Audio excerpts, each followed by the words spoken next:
Hello बच्चों, आज मैं आप लोगों को क्लास 8 की जो आपके पास लेटेस्ट एडिशन की आर डी शर्मा की बुक है ना मैथ्स की, उसमें हमने अपना चैप्टर नंबर 4 स्टार्ट कर दिया है, क्वाड्रिलेटरल्स। आज की क्लास में हम अपनी एक्सरसाइज 4.1 कंप्लीट करने वाले हैं। लास्ट क्लास में हमने ये एक्सरसाइज स्टार्ट कर दी थी और क्वेश्चन नंबर 10 तक कंप्लीट कर लिया था। चलिए क्वेश्चन नंबर 11 से हम यहाँ पर स्टार्ट करते हैं।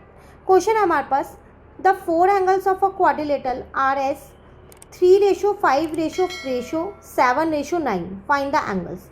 कह रहा है एक क्वाड्रिलेटरल के 4 एंगल्स आपको दे रखे हैं, लेकिन वो इस बार चारों एंगल्स रेशो में दे रखे हैं और आपको उन्हें डिग्री में निकालना है। तो कैसे निकालेंगे? सम वही रहेगा, आपको पता है कि क्वाड्रिलेटरल के चारों एंगल्स का सम 360 होता है, तो वही वाला हम प्रॉपर्टी अपनी यूज़ करेंगे और यहाँ पर निकालते हैं उसको। तो आंसर नंबर 11 आपके पास है, लेट द एंगल बी। तो हमने मान लेते हैं जो हमारे एंगल हैं वो कौन कौन से हैं। एक हमने 3x मान लिया, एक 5x मान लिया, एक 7x मान लिया और एक क्या मान लिया, 9x। एक चीज़ का ध्यान रखना, जब भी आपको रेशो में दे रखा हो ना, तो आप हमेशा क्या करना, वहाँ पर x लेके उनको एंगल्स को लेट कर लेना, ठीक है। अब आपको पता है कि इन सब का सम जो है वो 360 के इक्वल होगा, तो मैंने यहाँ पर सबको प्लस में लिख दिया और इस इक्वल्स टू में 360 लिख दिया। जब आप इन सबको प्लस करोगे तो 7 + 3 10 हो जाएगा, देन 19 और ये हो जाएगा आपके पास 24x, ठीक है। यहाँ से हम क्या करते हैं, अपने x की वैल्यू को फाइंड कर लेते हैं डिवाइडेड बाय 24 करके। आप चाहो तो इसको डायरेक्ट भी डिवाइड कर सकते हो और आप चाहो तो क्या कर सकते हो, यहाँ पर पहले इसे लोएस्ट फॉर्म में निकाल लो। 360 और 24 आपको पता है कि ये दोनों आपके पास 2 की टेबल से भी कट रहे हैं, 4 की टेबल से भी कट हो रहे हैं, तो आप कैसे भी कर सकते हो, जैसे भी आपको सही लगे। तो अगर मैं इसको 4 से कट करती हूँ तो यहाँ पर 90 आ जाएगा, क्योंकि 4 9 जा 36 होता है, तो 90 हो जाएगा यहाँ पर आपके पास, और 24 आता है 6 पे, ठीक है।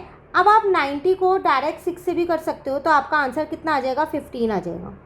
पर मुझे क्वेश्चन में क्या निकालना था, एंगल्स निकालने थे, तो हमारे 4 एंगल्स ये वाले थे। तो चलिए अब यहाँ लिख देते हैं। तो फर्स्ट एंगल कितना आएगा, जो कि मैंने 3x माना था, तो 3 इंटू में मैं 15 कर दूंगी, तो मेरे पास आ जाएगा 45 डिग्री। अगर मैं अपने सेकेंड एंगल की बात करूं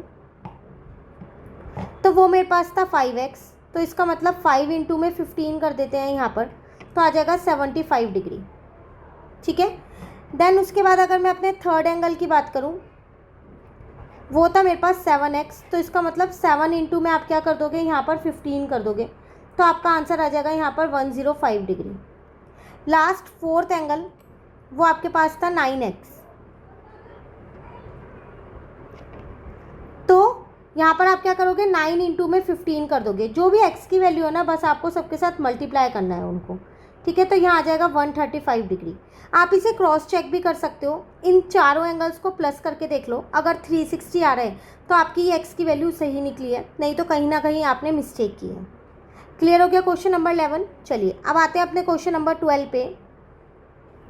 यहाँ आपसे क्या कह रहे हैं, if the sum of 2 angles of quadrilateral is 180 degree. कह रहे हैं क्वाड्रिलेटरल के 2 एंगल्स का जो सम है वो है 180 डिग्री।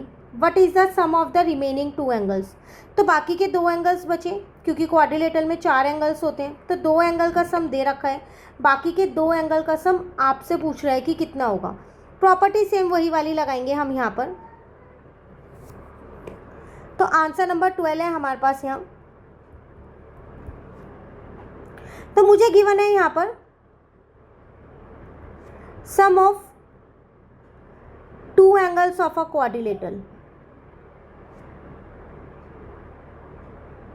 वो कितना गिवन है मुझे, 180 डिग्री। और 4 एंगल्स का सम कितना होता है, जो टोटल 4 एंगल्स होते हैं वो होता है मेरे पास 360 डिग्री। तो बाकी के 2 एंगल्स का कैसे निकलेगा, आपसे क्वेश्चन में वो यही पूछ रहा है, sum of the remaining 2 angles. तो यहाँ लिख देते हैं,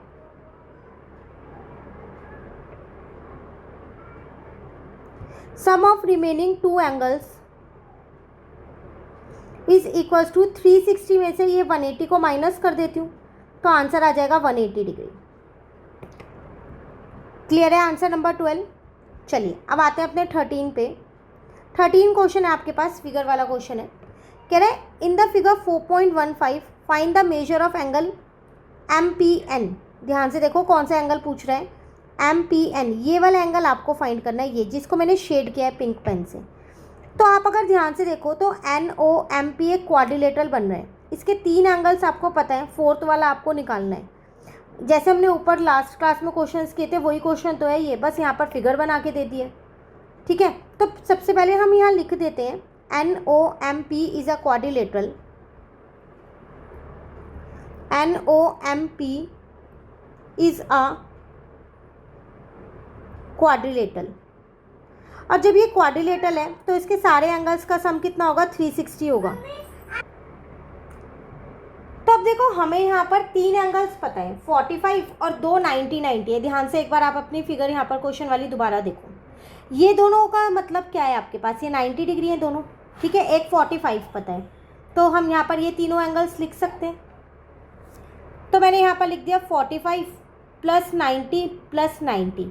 और एक एंगल मुझे इसके अंदर फाइंड करना है, एंगल MPN, वो मैंने एज इट इज़ रहने दिया, इज़ इक्वल टू 360 डिग्री। ठीक है, तो 90 + 90 तो हमारे पास कितना हो गया, 180 हो गया। उसमें 45 और कर दिया हमने, तो आपके पास कितना आ जाएगा यहाँ पर 225 प्लस एंगल MPN ऐसी है। बस यहाँ से आप अपना एंगल MPN निकाल सकते हो, तो वो कितना आएगा, 360 - 225। तो आपका आंसर आ जाएगा यहाँ पर 135 डिग्री। क्लियर हो गया। तो ये था आपके पास क्वेश्चन नंबर 13 जो हमारा कंप्लीट हो गया। अब आते हैं क्वेश्चन नंबर 14 पे। इसमें आपसे क्या कह रहे हैं, the sides of quadrilateral are produced in order. कह रहे हैं क्वाड्रिलेटरल है, उसकी जो साइड्स है वो एक ऑर्डर में लगी हुई है, मतलब ABCD या फिर PQRS इस तरीके से है। Now what is the sum of the 4 exterior angle. Exterior angles का सम कितना होगा। तो एक्सटीरियर एंगल होते क्या है, सबसे पहले हम ये जानते हैं, देन उनका सम जानेंगे हम यहाँ पर क्या होगा। देखो मान लो मैंने यहाँ पर एक क्वाड्रिलेटरल ये ऐसे बना दिया। ठीक है, इसको मैंने नाम दे दिया यहाँ ABCD। तो आपको पता है कि इसके जो अंदर के एंगल्स होते हैं उनका सम 360 होता है, पर मुझसे यहाँ इंटीरियर की बात नहीं कर रहा, मुझसे एक्सटीरियर की बात कर रहा है। देखो एक्सटीरियर का मतलब होता है जैसे यहाँ पर एक एंगल बन गया, बाहर जो एंगल बनते हैं क्वाड्रिलेटरल के बाहर जो एंगल्स बने हुए हैं ये वाले, इनका सम कितना होगा। तो आपको हमेशा ध्यान रखना है जो भी एक क्वाड्रिलेटरल होता है उसके एक्सटीरियर एंगल्स का सम भी कितना होता है, हमेशा 360 होता है। तो आप यहाँ पर सीधा सीधा लिख सकते हो कि इसका आंसर 360 आएगा। इसमें कुछ भी आपको सॉल्व नहीं करना, बस इस चीज़ को याद रखना है, जैसे अंदर के एंगल्स का सम 360 होता है क्वाड्रिलेटरल के, वैसे ही क्वाड्रिलेटरल के एक्सटीरियर एंगल्स का सम भी 360 ही होता है। ठीक है, चलिए नेक्स्ट पे आते हैं, क्वेश्चन नंबर 15। इसमें आपसे क्या कह रहा है यहाँ पर, इन फिगर 4.16 ये वाली फिगर है आपके पास, the bisector of angle A and angle B meet at point P। कह रहे कि जो एंगल A और एंगल B के बाइसेक्टर है, बाइसेक्टर मतलब इक्वल पार्ट्स में इस एंगल को डिवाइड कर रहे हैं, तो वो P पॉइंट पे मिल रहा है। If angle C is 100 and angle D is 50, find the measure of angle APB। आपको ये APB वाला एंगल निकालना है। दो एंगल्स आपको दे रखे हैं क्वाड्रिलेटरल के, 50 और 100, एंगल D और एंगल C दे रखा है। सबसे पहली बात तो आपको पता है कि क्वाड्रिलेटरल के चारों एंगल्स का सम 360 होता है। तो मैं ना ये पूरा बड़े वाला जो एंगल है A वाला पूरा, और ऐसे यहाँ पर B वाला, ट्रायंगल के अंदर का भी और बाहर का भी, इनको निकाल लेती हूँ, जो कि मैं इजीली निकाल सकती हूँ। कैसे, वो यहाँ पर देखो,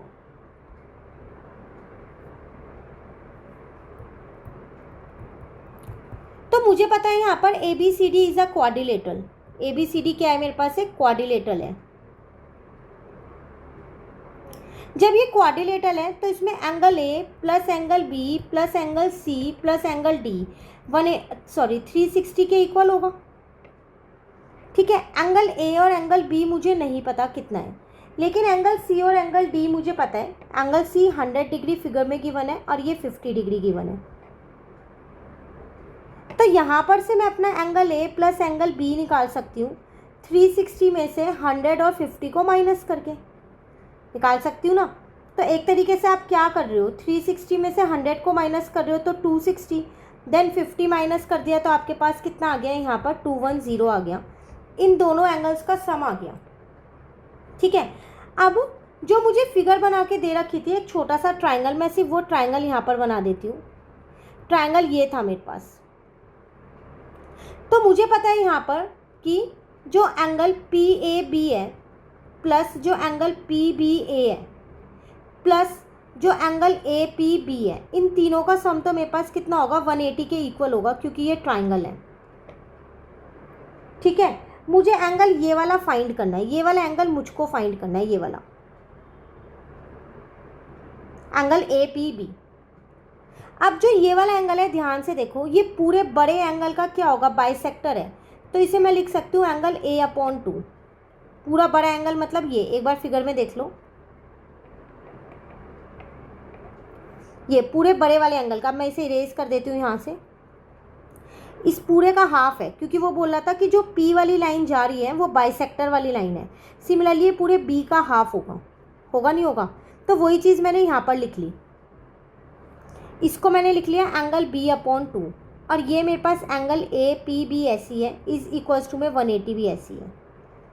ठीक है, मुझे निकालना है एंगल APB, तो मैं इन दोनों एंगल्स को वहाँ ले गई, angle A/2 minus angle B/2। अब मैं एंगल APB निकाल सकती हूँ, कैसे, मैंने यहाँ से हाफ कॉमन ले लिया, तो यहाँ बचा angle A plus angle B। याद रखना ये बाहर माइनस था, तो इसलिए ये साइन चेंज होके प्लस का हो गया, इस चीज़ का ध्यान रखना आप। ठीक है, नाउ अब मैं अपना एंगल APB यहाँ से निकाल सकती हूँ, तो 180 माइनस हाफ, और देखो angle A plus angle B मैंने अभी ऊपर फाइंड किया है, 210 किया है ना, तो यहाँ पर मैं लिख दूँगी इनटू में 210। ठीक है, तो 180 माइनस 105 डिग्री, तो मेरा एंगल APB आ गया 75 डिग्री, जो कि मुझे फाइंड करना था। बस एक चीज़ का ध्यान रखना, जब ये क्वाड्रिलेटरल के क्वेश्चंस हैं तो इसमें क्वाड्रिलेटरल वाली जो प्रॉपर्टी है 360 वाली, वो लगेगी ही लगेगी ज़्यादातर क्वेश्चंस में, उन्हीं के बाद आप बाकी के जो भी पार्ट्स होंगे उनको सॉल्व कर पाओगे। ठीक है, चलिए आते हैं अपने क्वेश्चन नंबर 16 पे। इसमें आपसे क्या कह रहे हैं यहाँ पर, in a quadrilateral ABCD the angles ABC and D are in the ratio. Again आपको सेम ही क्वेश्चन दे रखा है जो भी आपने क्वेश्चन नंबर 11 किया था, हमने स्टार्टिंग में किया था। आपको 4 एंगल्स दे रखे हैं पर रेशो में दे रखे हैं, find the measure of each angle. आपको सारे एंगल्स फाइंड करने हैं, तो इस क्वेश्चन को पहले आप खुद से ट्राई करना, ये मैं आपको होमवर्क में दे रही हूँ, पर मुझे कमेंट करके ज़रूर बताना कि आपके चारों एंगल्स कितने कितने डिग्री के निकले। कहीं भी डाउट रहे तो भी आप मुझे कमेंट करके बता दीजिएगा, जब हम नेक्स्ट एक्सरसाइज करेंगे तो उसमें ये डाउट आपका क्लियर कर दूँगी मैं। ठीक है, चलिए आ जाते हैं हम अपने लास्ट क्वेश्चन पे, क्वेश्चन नंबर 17 पे। इसमें आपसे क्या कह रहे हैं, in a quadrilateral ABCD CO and DO are bisector of angle C and D। कह रहे हैं अब यहाँ CO और DO जो है ना वो बाइसेक्टर है एंगल C और एंगल D का। बाइसेक्टर का मतलब अब आप समझ गए होंगे, वो उस एंगल को इक्वल पार्ट्स में बाइसेक्ट करते हैं। मतलब अगर एंगल C 100 है तो अब 2 पार्ट्स में वो डिवाइड हो गया, तो दोनों 50-50 होंगे। ठीक है, रिस्पेक्टिवली हमें प्रूफ करना है यहाँ पर COD जो है वो हाफ ऑफ AB के इक्वल है। अब एक क्वाड्रिलेटरल है मेरे पास यहाँ, सबसे पहली बात ना मैं वो क्वाड्रिलेटरल यहाँ पर ड्रॉ कर लेती हूँ, उसी के बाद मैं यहाँ पर कुछ क्वेश्चंस को कर पाऊँगी। तो हमने अपना लास्ट क्वेश्चन यहाँ पर लिख लिया। सबसे पहली बात मैंने यहाँ पर एक क्वाड्रिलेटरल ड्रॉ कर लिया, आप कैसे भी बना सकते हो, बस 4 साइडेड फिगर बनाना है यहाँ पर ABCD। ठीक है, यहाँ पर मेरा एक बाइसेक्टर था, मैंने ये O ले लिया, तो ये CO इस पूरे एंगल का बाइसेक्टर हो गया और DO इस पूरे एंगल का बाइसेक्टर हो गया। ठीक है, अभी मुझे पता है यहाँ पर कि जो एंगल A है, जो एंगल B है और जो एंगल C है plus angle D is equal to 360। अब देखो यहाँ पर हमारे को एंगल C और D की वो बात कर रहा था कि ये बाइसेक्टर है। ठीक है, तो हम क्या करते हैं, यहाँ पर angle C plus angle D निकाल लेते हैं, तो वो आ जाएगा 360 minus angle A minus angle B। ठीक है, इसको फिलहाल के लिए भी आप यहीं पर ही छोड़ दो। अब आप आ जाओ अपने ट्राइंगल पे, तो इन ट्राइंगल COD, ठीक है, ये ट्राइंगल है, मैं इसे ठीक से ड्रॉ कर देती हूँ यहाँ। ठीक है ना, अब आपको पता है कि तीनों एंगल्स का सम जो है वो 180 होगा। इसमें 3 एंगल्स ये बन रहे हैं 1, 2 और 3, तो इसका मतलब angle OCD plus angle DOC plus angle ODC, इन तीनों का सम 180 होगा। ठीक है ना। और जो ये सी वाला एंगल है तो इस पूरे एंगल का हाफ होगा ना, क्योंकि सी ओ वाली लाइन बाइसेक्टर थी, हाफ होगा। तो इसको मैं लिख सकती हूँ एंगल सी अपॉन 2। और ऐसी ये वाला तो ऐसे ही रहने दो, डी ओ सी। डी वाला भी हाफ होगा इस पूरे डी का, क्योंकि डी ओ वाली लाइन भी बाइसेक्टर थी। तो ये आ जाएगा एंगल डी अपॉन 2। यहाँ तक क्लियर हो गया। अब हम क्या करेंगे, यहाँ से अपना एंगल डी ओ सी निकालने की कोशिश करेंगे। तो 180 minus angle C upon 2 minus angle D upon 2 हो जाएगा। अगेन मैंने इसमें से हाफ को कॉमन ले लिया, तो यहाँ आ गया angle C plus angle D. एक चीज़ का ध्यान रखना, यहाँ पर मेरे पास बाहर माइनस था, इसलिए वो अंदर का साइन चेंज होके प्लस हो गया है। ये गलती मत करना, अंदर माइनस ही लगा दोगे तो गलत हो जाएगा। ठीक है, अब आगे देखो,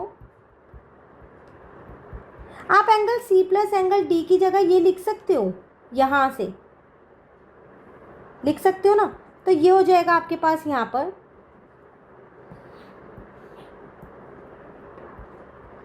360 minus angle A minus angle B. ठीक है यहाँ तक। अब हम क्या करेंगे, ये हाफ सबके नीचे है, सबके नीचे है ना, तो सबके नीचे ही लगा लेंगे। तो 360 डिवाइडेड बाय 2, बाहर माइनस है, अंदर का साइन चेंज हो गया। ठीक है, तो इसको इससे आपने यहाँ पर कट किया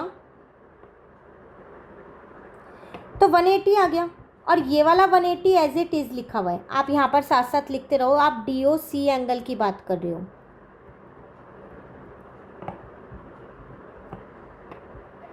plus angle A upon 2 plus angle B upon 2, ये तो आपस में कट गया। तो आपके पास आ गया angle D O C is equals to half common ले लिया, ब्रैकेट में आ गया angle A plus angle B. और अगर आप अपना क्वेश्चन देखो ना, आपको यही प्रूव करना है, बस यहाँ पर सी ओ डी लिखा हुआ है। आप डी ओ सी लिखो या सी ओ डी लिखो, बात एक ही है। तो ये प्रूव हो गया यहाँ। तो आप बस लास्ट में यहाँ लिख दो हैंस प्रूव्ड। क्लियर। तो इसी के साथ हमारी ये वाली एक्सरसाइज जो है वो यहाँ पर होती है कंप्लीट 4.1।